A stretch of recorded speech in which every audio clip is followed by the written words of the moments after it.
الحمد لله الذي رفع السماء بقدرته ومد الأرض بمشيته وخلق الخلائق بإرادته ثم استوى على العرش كما يليق بجلاله.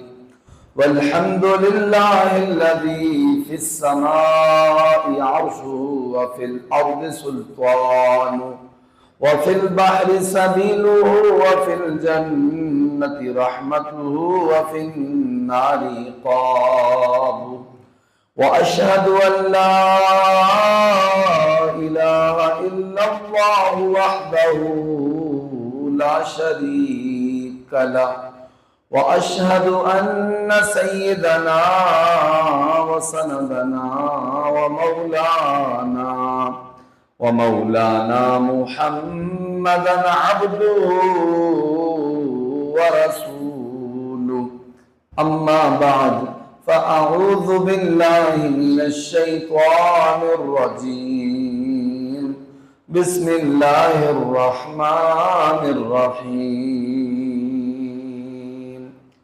قالوا إنا تطيرنا بكم لئن لم تنتهوا لنرجمنكم وليمسنكم منا عذاب أليم. قالوا طائركم عند الله بل أنتم قوم مسرفون. قالوا طائركم معكم بل أنتم قوم مسرفون. وعن قطن بن قبيصة عن أبيه أن النبي صلى الله عليه وسلم قال: العيافة والترك والطيرة من الجبت. رواه أبو داود.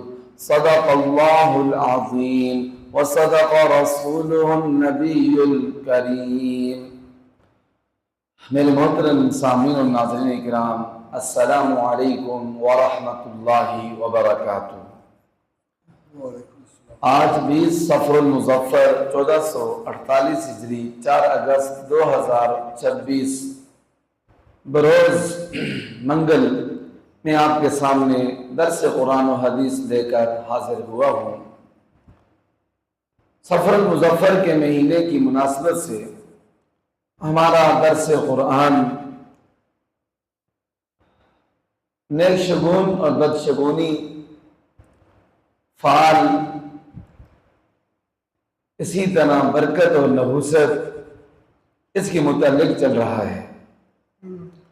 آج کے اس درس حدیث میں نے آپ کے سامنے جو حدیث پاک پڑھی ہے اس میں میرے اور آپ کے پیارے نبی حضرت محمد مصطفیٰ صلی اللہ علیہ وسلم نے 3 کاموں کو شیطانی کام کہا ہے کہ جو بھی یہ 3 کام کرے گا وہ رحمان کا بندہ نہیں کہلائے گا، وہ شیطان کا بندہ کہلائے گا، وہ عباد الرحمن میں شمار نہیں ہوگا، وہ شیطان کے بندوں میں سے شمار ہوگا، وہ حزب اللہ میں سے نہیں ہوگا اللہ کی جماعت میں سے، بلکہ حزب الشیطان شیطان کی جماعت میں سے ہوگا۔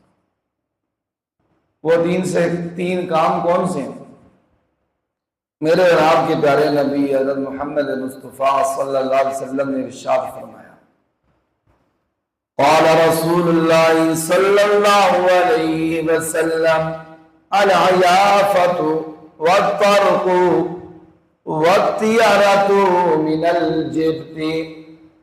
حضور نے فرمایا عیافہ، والطرق اور ترک، والطیرۃ اور طیرہ من الجبت، یہ شیطانی کاموں میں سے ہیں۔ تو میرے محترم بھائیوں، ان میں سے ایک کا تو آپ کو پتہ ہے، وہ پہلے دروس میں اس کا ذکر آتا رہا ہے، وہ طیرہ یعنی بدشگونی، نحوست، منحوس ہونا، ایک تو یہ ہے۔ لیکن اس حدیث پاک میں جو 2 اور چیزوں کا ذکر ہے، العیافہ اور دوسرا والترک، یہ آپ کو معلوم نہیں ہے۔ آئیے آج جانتے ہیں کہ یہ کیا ہے دو کام، یہ کرنے والا بھی شیطان کہلائے گا، شیطانی کام ہے یہ عیافہ۔ عیافہ میرے محترم بھائیوں کہا جاتا ہے خاص طور پر پرندوں کی آوازوں اور پرندوں کے ناموں سے فال لینا، پرندوں کی آوازوں اور پرندوں کے ناموں سے فال لینا، بدشگونی پکڑنا، اسے کہا جاتا ہے عیافہ۔ مثال کے طور پر اس کی مثال یہ ہے کہ ایک پرندے کا نام ہے ہدہد۔ وہ ہدہد پرندے کو دیکھتا تھا تو کہتا تھا ہدایت مل جائے گی، کامیاب ہو جاؤں گا، آج کا سفر کامیاب ہوگا، اور نکل جاتا۔ عقاب نام سنتا تھا تو اس سے بدشگونی لیتا تھا، کہتا تھا کہ عقاب سے ہے، عقاب کا مطلب ہوتا ہے سزا، تو یہ میرا سفر کامیاب نہیں ہوگا، اس لیے وہ سفر میں نہیں نکلتا تھا عقوبت سے۔ اسی طرح اگر وہ کسی اور پرندے کا ایسے نام سنتا تھا تو پرندوں کے ناموں سے وہ بدشگونی لیتے تھے، اور دوسرا پرندوں کی آوازوں سے۔ تو میرے اور آپ کے پیارے نبی حضرت محمد مصطفیٰ صلی اللہ علیہ وآلہ وسلم نے ارشاد فرمایا کہ اس کی کوئی حقیقت نہیں ہے، اس کی کوئی حقیقت نہیں ہے۔ اور دوسری چیز ہے ترک۔ ترک کسے کہتے ہیں؟ ترک کہا جاتا ہے کہ کنکریاں پھینکنے کو، مٹی اڑانے کو، گرد غبار اڑانے کو۔ وہ ایسے کر رہے سفر پر جانے سے پہلے کنکریاں پھینکتے تھے، پھر اس سے وہ بدفالی اور نیکفالی اس سے الفال پکڑتے تھے، اور ایسے مٹی ہاتھ میں رکھ کے گھر اس کو پھونک مارتے تھے، جس طرح زیادہ جاتی تھی ادھر زیادہ کی، ادھر زیادہ کی، سامنے زیادہ کی، تو اس طرح پھر وہ سفر پر جو ہے وہ نکلتے تھے۔ تو ایسے بدشگونی لیتے تھے۔ اور اس کی تفسیر میں یہ بھی ہے کہ ترک کہتے ہیں هو الخط فی الرمل، یعنی ریت کے اندر لائنیں لگانا، آپ کے ساتھ زیچے بنانا، اس سے پھر فال لینا۔ اسے علم رمل الجفر بھی کہا جاتا ہے کہ لائنیں لگا کر، خط کھینچ کر حساب کتاب لگانا۔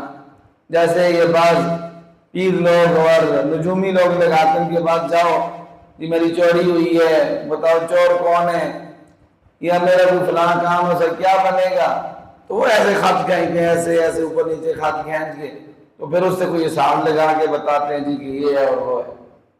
تو حضور صلی اللہ علیہ وسلم نے فرمایا یہ ترک، اور ایک ترک کی تشریح یہ بھی کی، یہ ترک سے مراد کیا ہے کہ یہ سہچے بنانا۔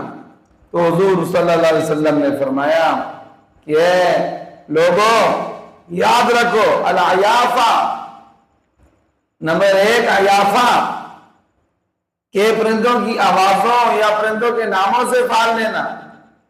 نمبر 2 ترک، کنکریوں کے ذریعے قسمت معلوم کرنا، یا غبار اڑا کے قسمت معلوم کرنا، یا اسی طرح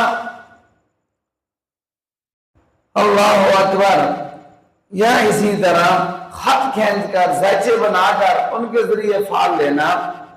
پیارے نبی حضرت محمد مصطفیٰ صلی اللہ علیہ وسلم نے فرمایا یہ دونوں، اور طیارہ اور پرندے اڑانے کے ساتھ فال لینا، یہ تینوں قسمیں میرے اور آپ کے پیارے نبی صلی اللہ علیہ وسلم نے فرمایا کہ من الجبت، یہ جبت سے ہیں۔ جبت کسے کہتے ہیں؟ جبت کہا جاتا ہے جادو کو، کہ یہ جادو کی قسم ہے، کہانت کو، کہ یہ کاہن غیبی جو خبریں بتانے والے ہوتے ہیں یہ اس کی کہانت کی قسم ہے، کہانت ہے۔ وَقِيلَ هُوَ كُلُّ مَا عُبِدَ مِن دُونِ اللَّهِ، اور ہر وہ چیز جس کی اللہ کے سوا عبادت کی جائے اس کو جبت کہا جاتا ہے۔ اور مطلب یہ ہوا کہ پیارے نبی صلی اللہ علیہ وسلم نے فرمایا کہ یہ شیطانی کام ہے، اس کے کام ہے شیطانی کام ہے۔ لہذا تمہیں جب بھی کوئی کام درپیش ہو، صحیح ہو، اچھا کام ہو، نیک مقصد ہے، جائز کام ہے، تو تم سب سے پہلے استخارہ کرو، 2 نفر بڑھ کے اللہ سے دعا مانگو، کسی سے مشورہ کرو، جب استخارے میں بھی خیر آئی ہے، مشورہ بھی ہو گیا ہے، پھر بسم اللہ توکلت علی اللہ لا حول ولا قوت الا باللہ یہ دعا پڑھ کے نکل جاؤ، اللہ تعالیٰ انشاءاللہ تمہیں کامیابی عطا فرمائے۔ باقی کسی بیان میں شک میں نہ پڑو، اور نہ کسی کی بدشگونی لو، بدفالی لو، نہ پرندوں کے ذریعے، نہ زائچوں کے ذریعے، نہ پتھر پھینک کے، کوئی بھی طریقہ اس کے علاوہ ہو اس کے ذریعے تم یہ بدفالی اور بدشگونی نہ لو، بلکہ اللہ پہ توکل کرو۔ اور اگر تم ایسا کرو گے تو تم رحمان کے بندے کے لاؤ گے، اور اگر ایسا نہیں کرو گے تو پھر تم شیطان کے بندے کے لاؤ گے۔